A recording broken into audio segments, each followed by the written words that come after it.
anywhere you dey for the world. Naija na home. Our fine culture, lifestyle, food, passion, Naija na still we own. As day dey break, the Naija spirits go wake, and wey day don dark, and you think say na to sleep remain, na that time the groove just dey start. Because no matter wetin happen, the Naija spirit no go die. This na Naija Life.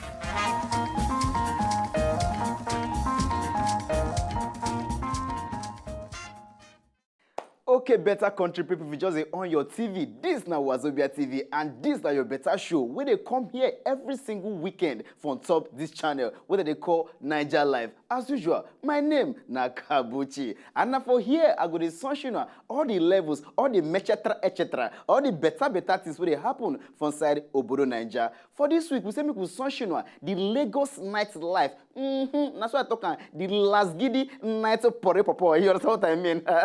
Yeah, wait a minute, my brother. Also say yes, every community and every society get their nightlife. Also say yes, when the day don't dark and when you don't hustle from morning till night, you must find somewhere, sit down, berekete, make you relax and make you enjoy yourself. Now make us enter the koro. Now make us enter the lungu. Now make us enter all the whole corner. Okon sunshine on top of our channel. Also say as the Lagos nightlife, they take the beat every single day, Sunday to Sunday. My name na Kabuchi, and this na Naija Life. Today episode na the Lagos nightlife. Make you enjoy it, make you see as it happen. Una welcome. Na so e be. AKKK. 1, 2, 3, 4.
Naija na the country and Lagos na the city.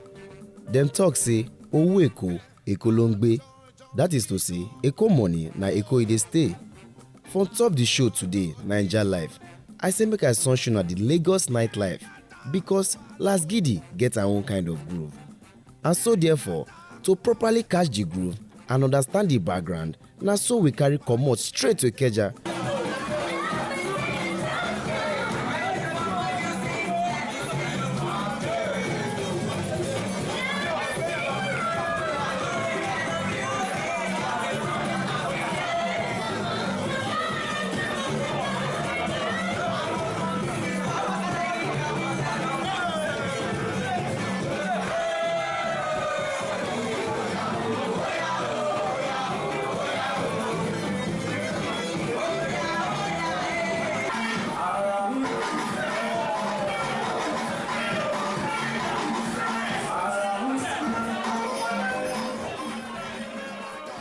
And from there, we come land for inside Ojo Street, where they also call Suya Junction for inside Obalende, Lagos.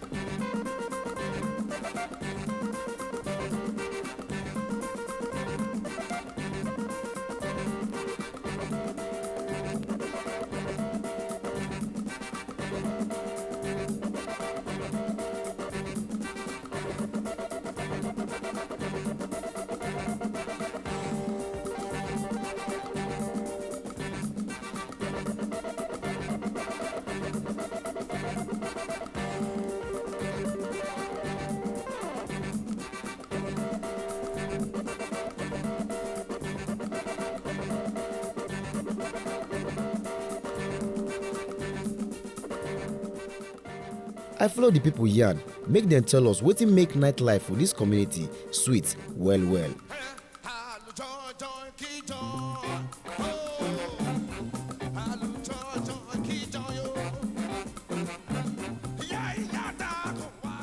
No be lie say after the long day for work, countryman gats find somewhere chook him head, sit down for ground, come gbadun him body well well. Unto say the hustle for inside obodo Lagos sometimes e dey plenty well well.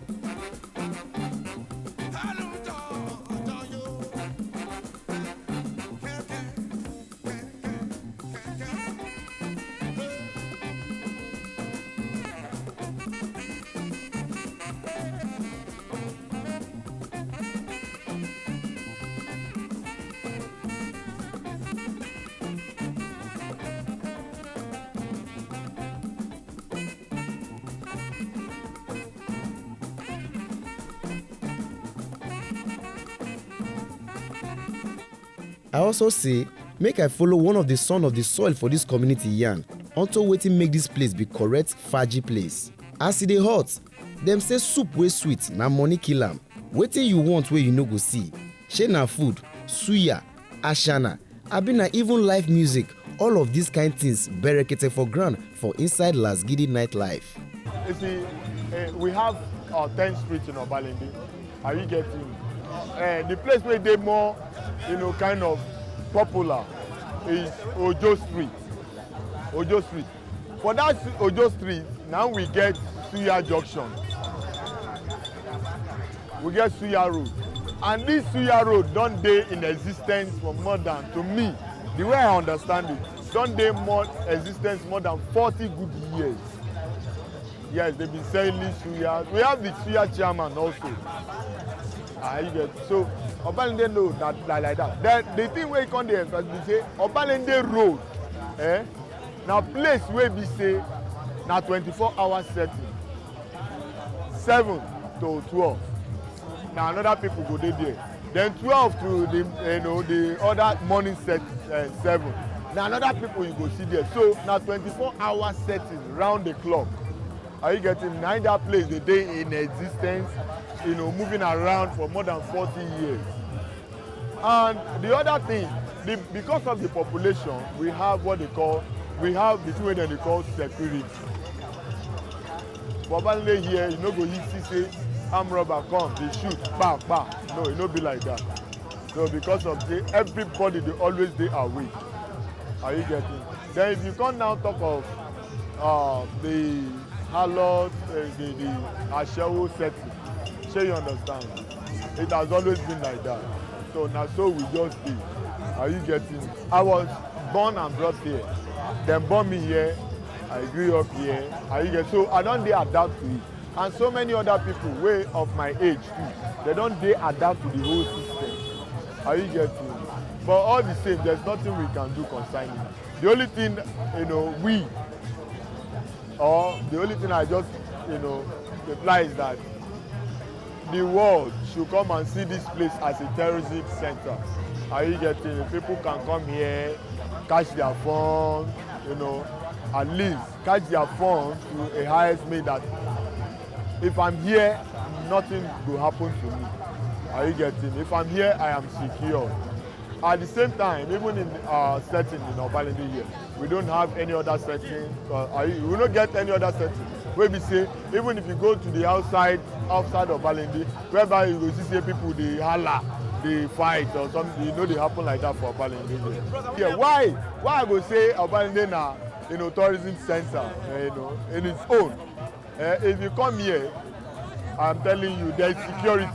Then other things where we say you yourself feel enjoy as a man, as a woman, dey for Obalende here. In terms of food, in terms of drink, in terms of entertainment. Are you getting? When I talk of food, I talk of drink. You supposed to know say na level. It's level, na level.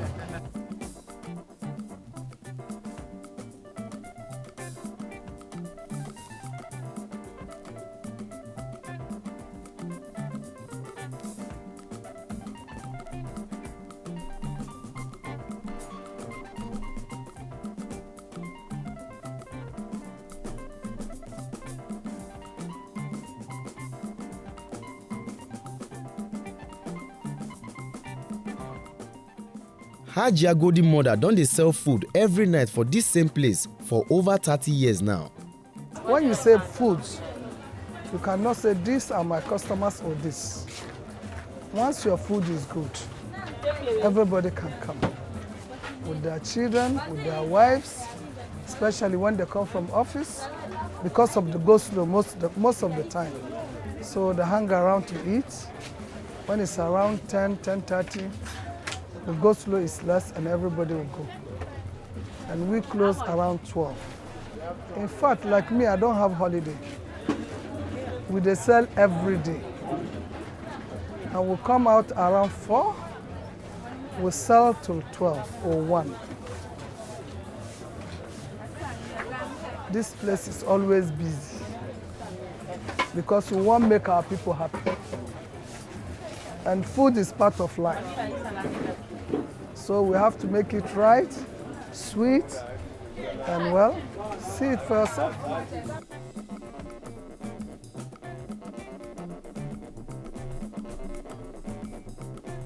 Now here it happen. People there everywhere, they are selling everywhere, but they end up coming here. Because when you want any kind of food, like native food, northern food, you get it here. Igbo, any tribe, Yoruba food, we have all kind of food. So Obalende is like a center. And here is now like everybody come for food most of the time. So why go anywhere? What I'm looking for, I'm still getting it here.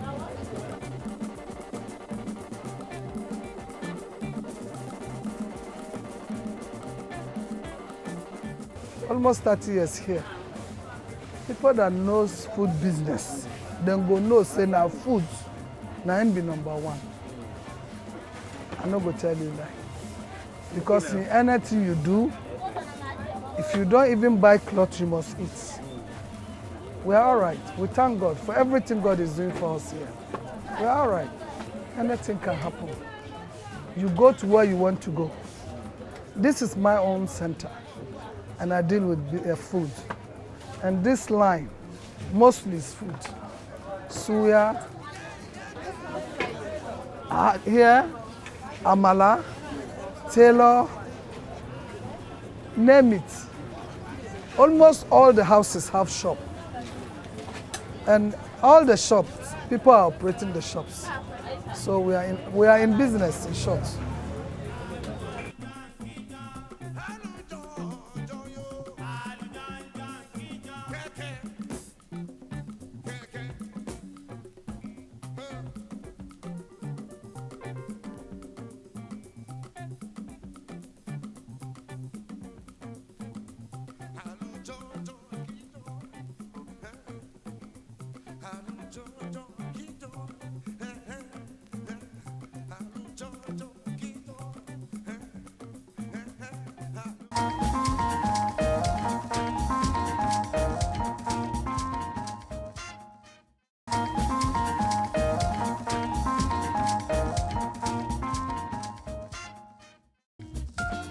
Anywhere you dey for the world, Naija na home. Our fine culture, lifestyle, food, passion, Naija na still we own. As day dey break, the Naija spirits go wake, and wey day don dark, and you think say na to sleep remain, na that time the groove just dey start. Because no matter wetin happen, the Naija spirit no go die. This na Naija Life.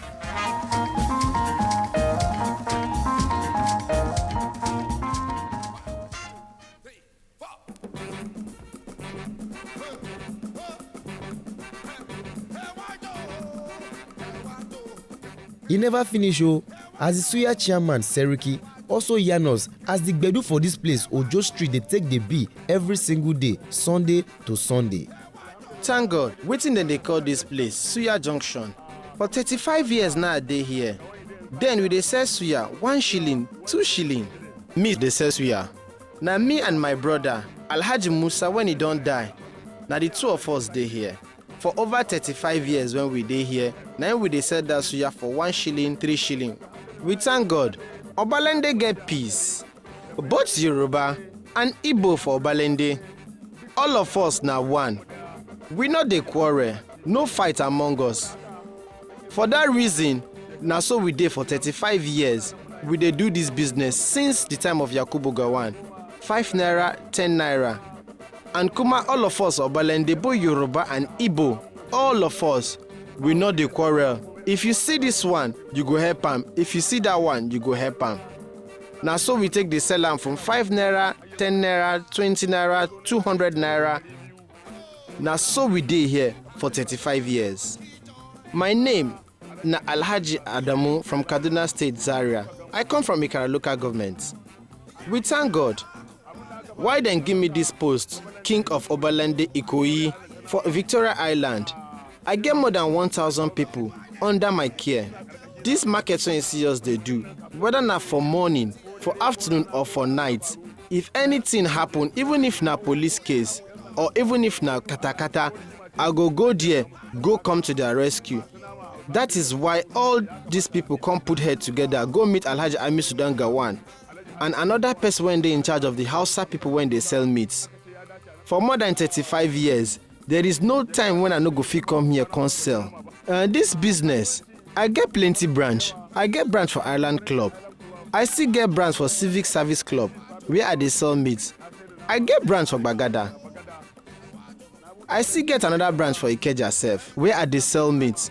But this be the headquarter. Now for here we dey do, they carry go all those branches.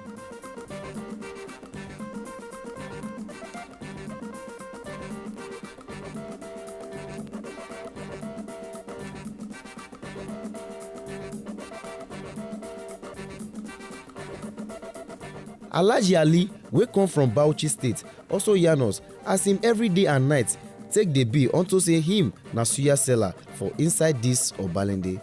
I dey come this business place 2 p.m. If I no dey make profit, I no go stay now. Anything wey you dey do for life, na because of profit you dey do am now. Today if you sell, you no get market. Tomorrow you no sell. Next tomorrow you go come. Even you when you dey do this your business sef, if you no dey get profit, you no go do am now. Abi no be so? If a person come buy meat, e no pay, I no go fight am now. I go leave am to God. I be him get power pass God. You come buy meat. I say give me my money, you no gree. If I do trouble, I get any profit, I go leave am for God now. God na him get power over everything. Now wetin I dey try explain for you be this. If you come buy meat and you no get money to pay, you go come bring trouble. Because if you bring trouble, I go leave you to God. If you make me vex, I no go beat am now. Abi? If he make me vex, that one dey inside me. But for me, I leave am to God. For this place, I don spend like 25 years here. My name na Baba Ali.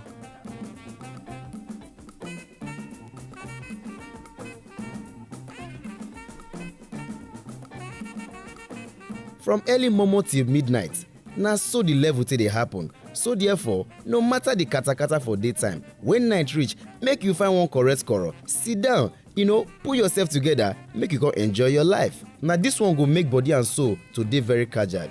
This na Naija Life, and my name na Kabuchi.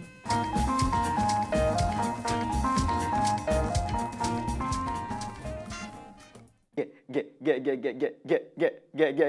Hey, Ekonile o, Ekonile. Na so it be. Na so the level to be. I believe you don't watch am and you don't see am for yourself. Say Lagos get her own groove. Lasgidi no dey sleep. Eko Gbagbere. Lagos no dey carry last. Yes, na the level of construction today for the show be that. But now for here me I go say make I go. But don't forget say this same channel next week for this same time we go bring another better episode onto Naija Life. My name na Kabuchi. Una do. Get. Una do. Anywhere you dey for the world, Naija na home. Our fine culture, lifestyle, food, passion, Naija na still we own. As day dey break, the Naija spirits go wake, and wey day don dark, and you think say na to sleep remain. Na that time the groove just dey start. Because no matter wetin happen, the Naija spirit no go die. This na Naija Life.